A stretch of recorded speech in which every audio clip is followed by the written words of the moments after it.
for the move. In the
framework of the existing Reserve off the coast of the Hamas-run Gaza enclave.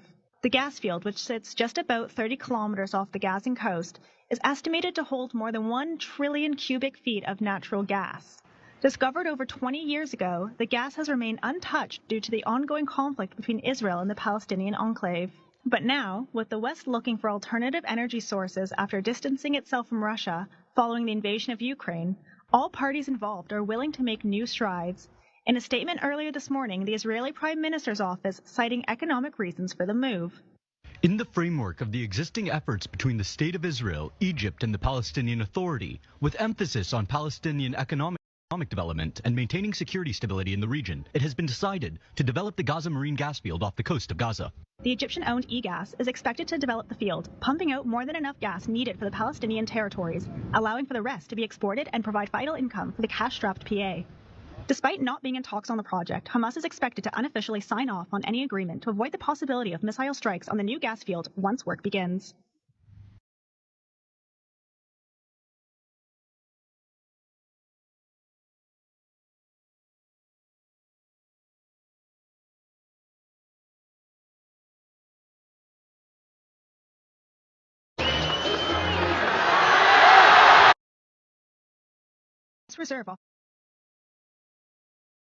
Reserve.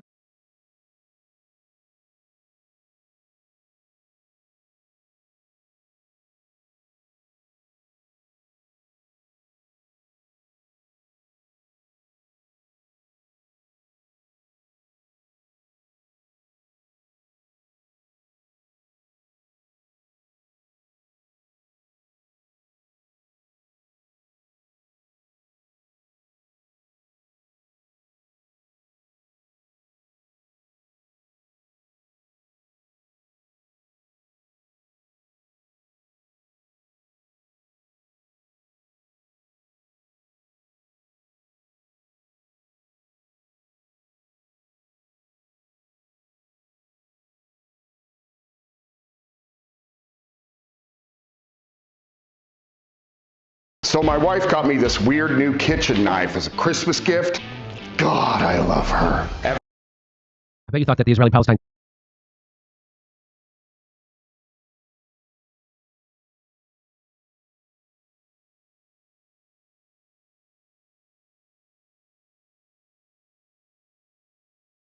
was all about something else. Yeah, it's about Clash of Civilizations, Jimmy. That's right, Clash of Civilizations. It's the oldest story in the book. It's about natural gas. It's about oil and gas. You ready? Watch this. Gaza is rich, gas rich, at least 1.4 trillion cubic feet rich to be precise. But there's a catch. Geologists and natural resources economists have confirmed that the occupied Palestinian territory lies above sizable reservoirs of oil and natural gas wealth in Area C of the occupied West Bank and Mediterranean coast off the Gaza Strip. To date, the real and opportunity costs of the occupation exclusively in the area of oil and natural gas have accumulated to tens, if not hundreds of billions of dollars. Back in 1999.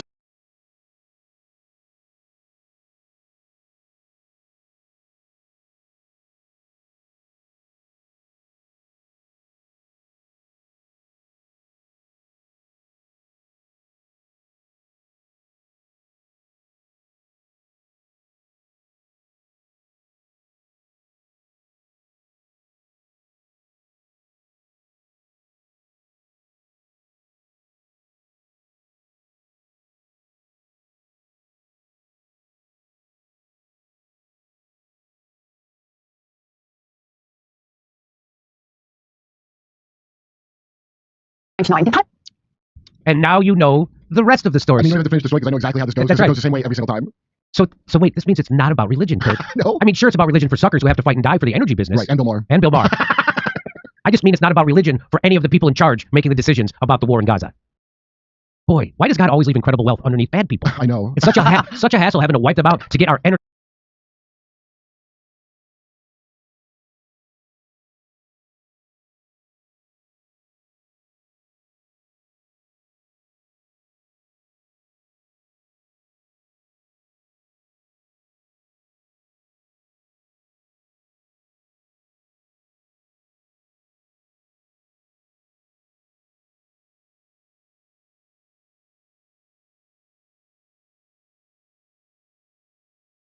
Gifts from our God. I mean, since I was a boy, listening to my Bible story book tapes, the bad people been on top of the stuff God said we could have. Do I really need to play the rest of this video? I don't think I do. I'll still play a little bit, but that's it. You got the story. That's it. You don't have to. That's it. I did start looking it up because it's the BG Group, which is a British exploration company who found it. BP or BG? BGG. Oh, really? Yeah, and I don't think I split off or something, but they It's were just going to like cut a deal. This is right now they're going to cut a deal, but then 2006 is when they had something going on in 2006. Whenever 2008, when Israel went back in, that's when they took the oil fields, and they planned the attack while fake negotiating to do the oil deal. They turned out they had planned it, kind of like we did with Putin. A lot of these natural gas things are very similar. You pretend you're going to have a peaceful thing while you build up whatever you're going to do to go that's what the Minsk Peace Accords are about. If you look at it, I noticed some similarities. That's what I'm saying. So there, I mean, I'll play a little bit more, but that's really... Palestinian authorities signed a deal with British Gas. Just off the Gaza coast, they struck it lucky, and 2 wells were drilled. That's Gaza Marine 1 and 2. It was a multi-billion-dollar gift from God, an economic boon both home and abroad. This is one of the key messages here today. There will be gas available for export. And from my conversations with Palestinian officials, including President Arafat, it is clear that they have no interest in just sitting on a gas surplus. Fast forward to 2007. Hamas comes to power, and Israel launches an offensive on the Gaza Strip, leaving behind 4... So let's remember why Israel's funding Hamas. Yeah. That's the thing no one talks about. Israel's funding Hamas. Why do you think they're funding Hamas? Why do you...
So they can then use their terrorism, their fighting back against the occupation and the blockade, as a pretext to go in and take that land. That's why they're telling everybody, get the hell out of there. We're going to flatten it. We're dropping leaflets. Get the hell out of there. We're going to flatten the land, and then we're going to take all the gas and oil. That's what this is all about, of course. I think they already took it way back then, didn't they? Here we go. 1,500 dead Palestinians, but taking with it the gas Yeah, fields. Now, within a year, Israel announced the discovery of the Leviathan natural gas field, which did include Gaza's riches, all in all valued at $453 billion. Wow, that's almost as much money as Jeff Bezos has. That's a lot of How money. much does he have? I don't know. I thought he was a trillionaire almost. Wasn't he close? No, is he? Am I wrong? Oh, we're going to look it up. Here we go.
Maybe I'm wrong. I thought he was close to being a trillionaire.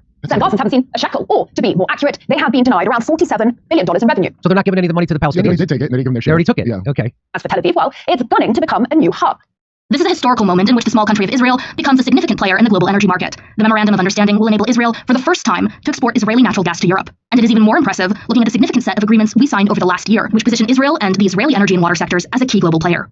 Let's just run through this then. At that moment in time, so we're talking 2022, Russian oil and gas was sanctioned. Iranian oil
was sanctioned. Syrian oil fields were, and still are, illegally occupied by US forces. Now, the key port of Latakia was being bombed by Israel, and the port of Beirut, the gateway to the Middle East, lay in ruins. There was just that crazy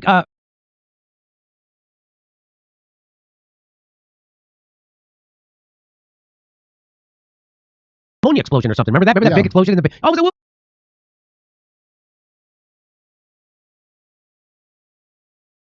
just a quinky dink. Is that a greenhouse gas? A quinky dink.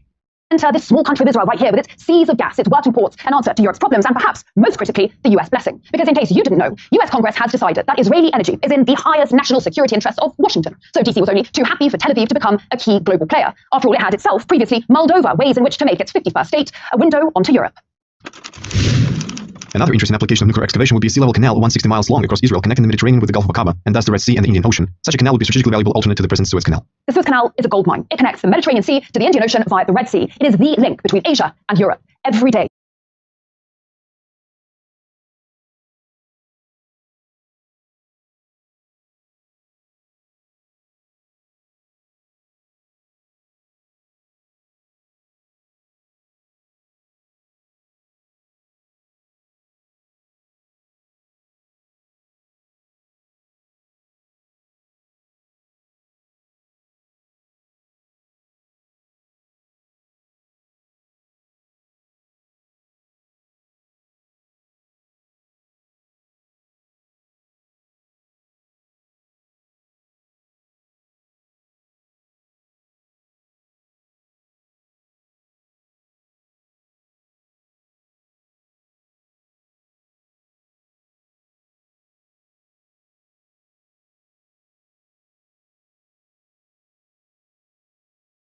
Almost 3 million barrels of oil, 8% of global energy, 50 ships, $9 billion worth of cargo, 12% of global trade, all pass along this right here, single canal. Remember in 2021 how a container ship ran aground in the Suez? Global trade was brought to its knees. The alternative route via the Cape of Good Hope adds around 9 days and 7,000 kilometers to the journey. There is no replacement for the Suez Canal, except perhaps for the Ben Gurion Canal. And what the US had been thinking about back in the 60s was dropping 520 nukes on parts of Israel, all to build a 260-kilometer long canal that would start at the Red Sea down there in the port city of Eilat, run through the Negev desert, and pour out into the Mediterranean. Where exactly? Right next to northern Gaza, the same northern Gaza that is currently being bombarded and depopulated. Egypt and its money-making Suez Canal would just be sidelined. The same Egypt that, rumor has it, is now considering taking in refugees in exchange for debt relief by the US. And if you think it's crude of me to talk business during times of an existential war, think again. This is what just 10 pounds of body fat looks like. If we want to drop this, we got to take our metabolism. The winning companies have committed to unprecedented investment in natural gas.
Gas exploration over the next 3 years, which would hopefully result in the discovery of new natural gas reservoirs. In recent weeks, Tel Aviv has handed out 12 new licenses to 6 companies, on top of the plan to tap more of the Gaza marine resources. This area is a strategic gold mine. The Israelis have their largest foreign base down the Red Sea, just off Eritrea. And here a bit further down, Beijing has a naval base in Djibouti, a key piece in its enormous global infrastructure project, the Belt and Road, hated by London, Brussels, and Washington alike. Always ask yourself, cui bono, who benefits? Because war is horror, and war is hell. But never forget that war, above all else, It's a racket. is big business. It's a racket.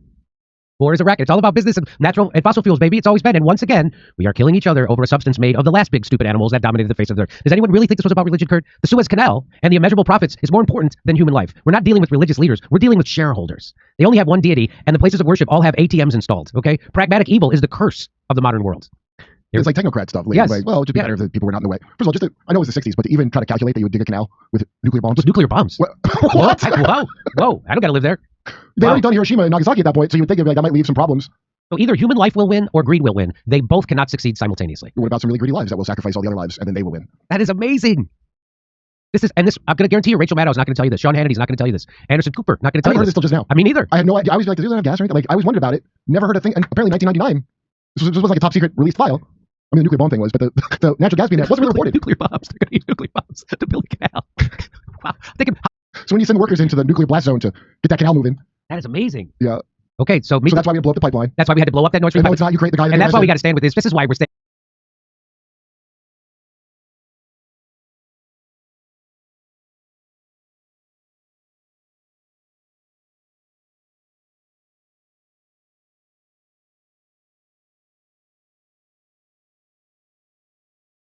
with Israel yeah. because of all this is why, of course. And that's what Bobby Kennedy was talking about in that speech that we tore apart, or not a speech, but that thing he was saying when he talked about, he said Israel is like an aircraft carrier in the Middle East. Unfortunately, there's a concentration camp on it. Yeah. And, but also, and then Russia, protects oil. Protects oil. Russia, China, Iran, Saudi Arabia, and the Venezuela regime could control 90% of the oil. It's just amazing. This is it. And so the guy who launched his candidacy as a peace candidate, that's what you knew he was. That's what the Fareed Zakari and me. We got a new sponsor. It's called Cozy Earth, and their mission is to help you fight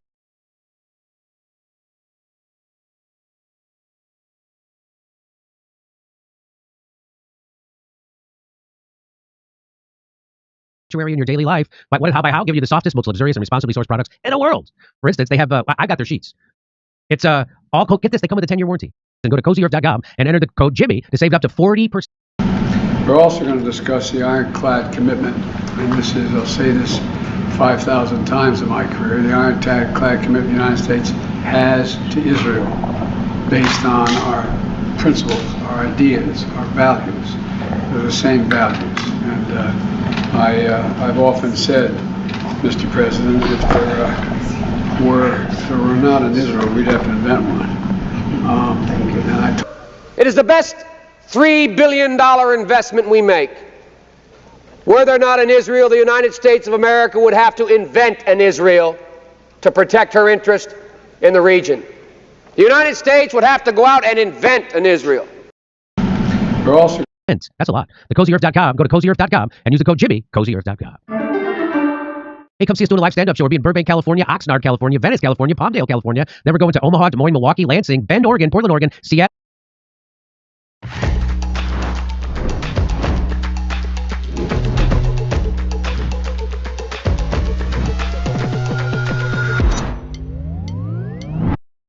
Not long ago, a top-ranking U.S. general said Americans must be ready to fight and die for Israel. So you might be asking yourself, why? Why would we send American soldiers to die in Israel? A friend of mine reminded me of this today, actually, this General Clark. You're probably smart enough to wonder, by now you are, what's the real reason that the United States and Israel are taking over Gaza?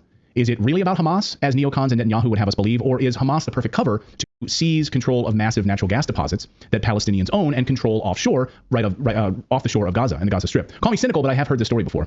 Western powers using the cover of terrorism to seize control over massive oil and gas resources and oceanfront property so they can build ports. There's a reason we don't give a shit about landlocked Afghanistan, but we are building a second military base in Iraq, and where we're building that military base is right on or right next to Iraqi oil fields. So, of course, I thought we weren't in Iraq anymore. Like, why? And we're now building a second base, but this time it's right near oil fields. So we need to make sure we have control of that oil. Last week, Israeli Prime Minister Benjamin Netanyahu was asked, how long will Israeli forces occupy Gaza after it's been destroyed? His response wasn't a surprise to me at all, or anybody watching the show, I'm sure. Watch. President Biden has said that it would be a mistake for Israel to occupy Gaza. Who should govern Gaza when this is over? Those who don't want to continue the way of Hamas, it certainly is not. I think Israel will, for an indefinite period, will have the overall security responsibility, because we've seen what happens when we don't have it. When we don't have that security responsibility, what we have is the eruption of Hamas terror on a scale that we couldn't imagine. Yeah, so of course they will occupy it indefinitely, even after Hamas is long gone, because it was never about Hamas in the first place. Wake up. They're playing us like a fiddle once again. They love nothing more than to watch people argue on Twitter. You're an anti-Semite. You're pro-Palestinian. Does Israel have the right to exist? You don't think Israel has the right to exist? What's wrong with you? Stop killing babies. These elites are running around. They're running the show right now. They're just laughing all the way to the bank because their plan is rolling out exactly the way they want for everyone to be fighting about it. While innocent people, of course, are being killed. They don't really care about innocent people at all. And the same thing happened in Iraq. Millions of Iraqi civilians died as a result. Thousands of American soldiers died in this boondoggle. And remember Madeleine Albright when asked about collateral damage of children? When civilians are being killed, children are being killed. What were her exact words? She said it was worth it. It was worth it. So this is how they think. They don't really give a rat's behind about you. They care about their long-term plans. And we warned on this show from the very beginning of the Israeli conflict to beware of false flags. So let's come back to this whole thing in a second here. But for some context around natural gas. Over the past week, it started getting cold in Europe. And this weekend, Europe started using that natural gas. It's stored up as a safety mechanism against an energy disaster that could face Europe. Across the board, countries in the EU started drawing supplies in order to heat homes and businesses. Then temperatures went back up a little bit in certain areas. But as soon as temperatures fall again, the same thing is going to happen. Tapping in exactly what happened. Europe started paying nearly double the prices that they used to pay to Russia. U.S. companies started turning record profits. Last year, Europe became the #1 destination for natural gas sales for U.S. companies, setting a new record. Look at this chart. This chart's amazing. Instead of a simple pipeline delivering gas to Germany and Europe, look at this now, this massive spike to Europe from United States liquefied gas exports. Surging, of course.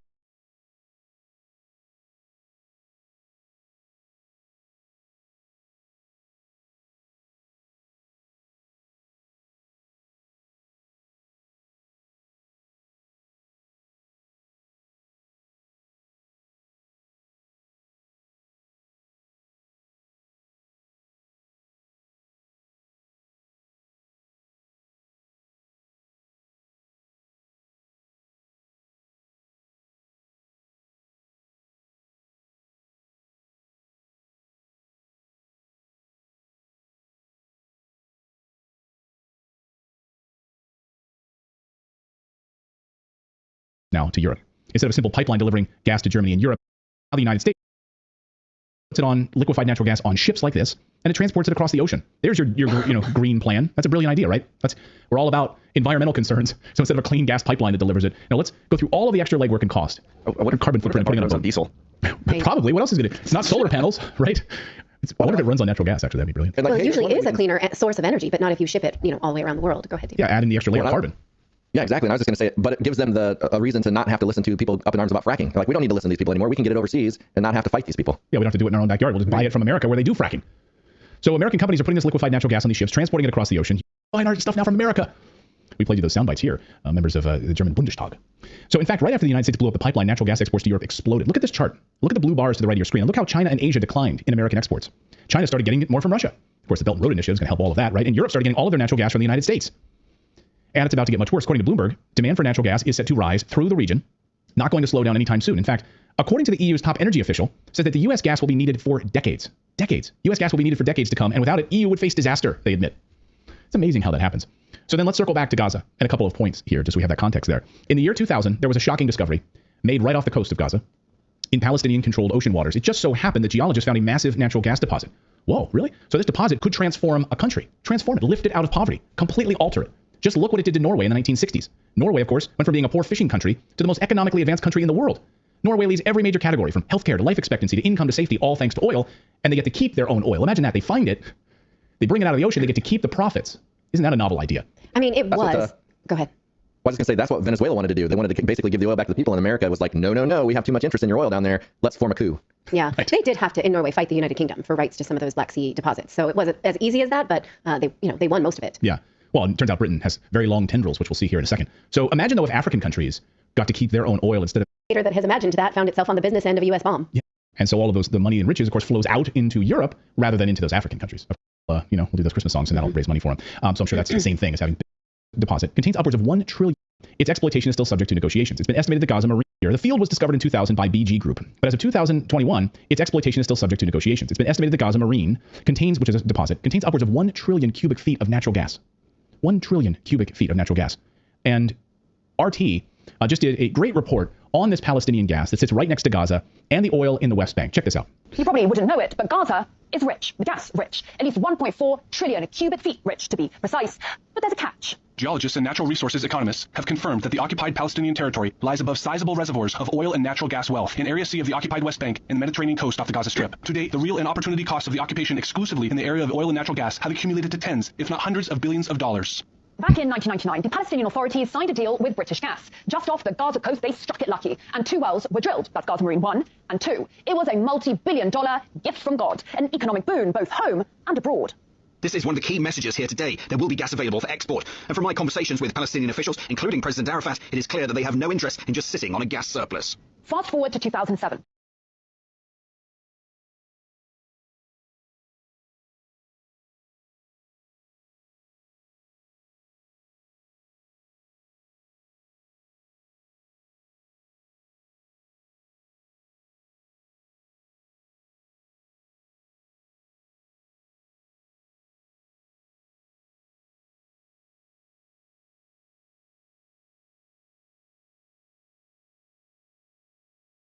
Hamas comes to power, and Israel launches an offensive on the Gaza Strip, leaving behind 1,400 dead Palestinians, but taking with it the gas fields. Now, within a year, Israel announced the discovery of the Leviathan natural gas field, which did include Gaza's richest, all in all valued at $453 billion. So imagine what they could do with that money. In 2011, Israel tried to take control over the natural gas deposits that belong to the Palestinians. So Israel tried to step in and swoop in and take the money and the wealth associated with those natural gas deposits and oil. Even Wikipedia, we know how corrupt Wikipedia is, right? Even Wikipedia explains how this went down. How under peace negotiations, Israel asked for control of all fuel and revenues destined for Gaza and the West Bank. That was about 12 years ago. So just to underline that point, hey, we're trying to find some common ground here in these peace negotiations. And as part of the negotiations, you want all of my oil and natural gas. How exactly does that work? So you want us to admit that Israel exists as a country. And also admit that Israel has historical rights to the territory as well. Israel only asks the Palestinians to acknowledge that. They don't ask any other country to acknowledge that. That's part of the continued way that they kind of bomb these negotiations. And also give us all of your oil and gas and the wealth associated with it. Well, of course,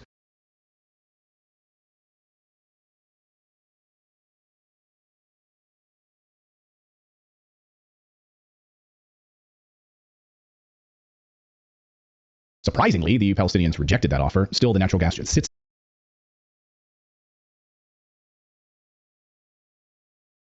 there. Why? Well, Shell, BG Group, which is now Shell, backed out under pressure from Israel, and no other company wants to touch it for fear of being blacklisted by Israel. Why won't BP touch it? Why won't Exxon touch it? Well, if you do, you'll feel the wrath of the Israeli government. In the meantime, Israel wants to become a new distributor of natural gas to Europe at the same time that Russian gas has been cut off. Iran is sanctioned and Syria is under U.S. occupation, squatting on their oil reserves. So in 2022, Israel's energy minister said this. The Federal Reserve Bank of New York just issued a digital dollar. This is a historical moment in which the small country of Israel becomes a significant player in the global energy market. And it is even more impressive. Going down and looking for the Nord Stream pipeline? Perhaps, in fact, that is true. So turns out that Palestinians have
long been in the way. As a now declassified memo from July of 1963 shows us, Israel, of course, rolled out a plan to build the Ben Gurion Canal. As some of you in the chat have been pointing out, saying, Clayton, do not forget about the Ben Gurion Canal. Yes, we're not forgetting about it. Here we are to talk about it, because they can't control the Suez Canal. So build one themselves, the Ben Gurion Canal, that connects the Mediterranean Sea with the Gulf and connects the Red Sea and the Indian Ocean as a result. And by the way, the Suez Canal, of course, and the Straits of Hormuz, the Suez Canal, by all accounts, now under the control of BRICS, right? BRICS nation. So, of course, like this plan is still there, and you would absolutely want to have control of your own canal and the transport. As the memo points out from 1963, they would use nuclear explosives to clear the site, which conveniently sits next to where Palestinians live. And they would use conventional explosives then in Gaza, where it's a more populated area. This is literally in the memo, and I'll quote it exactly from the Israeli government at the bottom of your screen here. Approximately 130 miles of the 160-mile length of the route are in virtually unpopulated desert wasteland and are thus amenable to nuclear excavation methods. Conventional methods could be used in the vicinity of the populated areas and near the coastal plain near Gaza. So that's all right there. You can read the nuclear explosives used for the creation of the Ben Gurion Canal. Here's what it would have looked like right there. Of course, you can see going right through Gaza. So they would have control. So it is remarkable that Gaza is rich in recently discovered natural gas and oil. It's very curious then why Western leaders are totally fine with Israel invading Gaza and the West Bank to take indefinite control over these oil-rich areas. And this is all happening while Europe needs a lot of natural gas. And the United States just blew up their pipeline. This has nothing to do with terrorism. It has everything to do with money and the control of natural resources. Let me know your thoughts on this in the comments below. I think they like to wrap themselves in a blanket of terrorism, and that's how they justify these things. And absolutely, this is not to downplay what happened on October 7th. Yes, horrible, absolutely devastating what happened on October 7th. What happened on September 11th was absolutely horrible and devastating. But it's the response and it's the underlying politics at play here that are driving all of this, I believe. Right, and I don't understand how people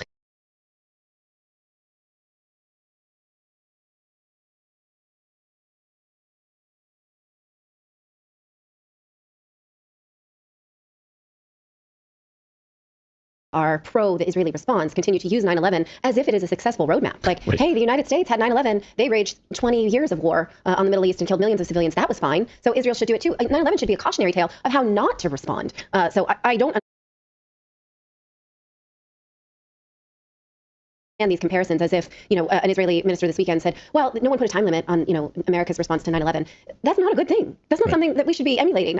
Anyone should be saying, that was good, we'll do it like they did. I mean, Israel really wants to become the hub of oil and natural gas in that area. They want to be the ones that are providing the oil and gas to Europe. Right. They want to be the hub. Yeah. And they want to be able to make that money off of selling oil and natural gas into Germany. And forget Russia. Now that Russia, of course, is pipeline destroyed. Syria and Iran under sanctions, right? As RT reported. So that opens up Israel. Instead of having to ship it all the way from the United States, you can have this hub for Whoa, the new iPhone 15. With that amazing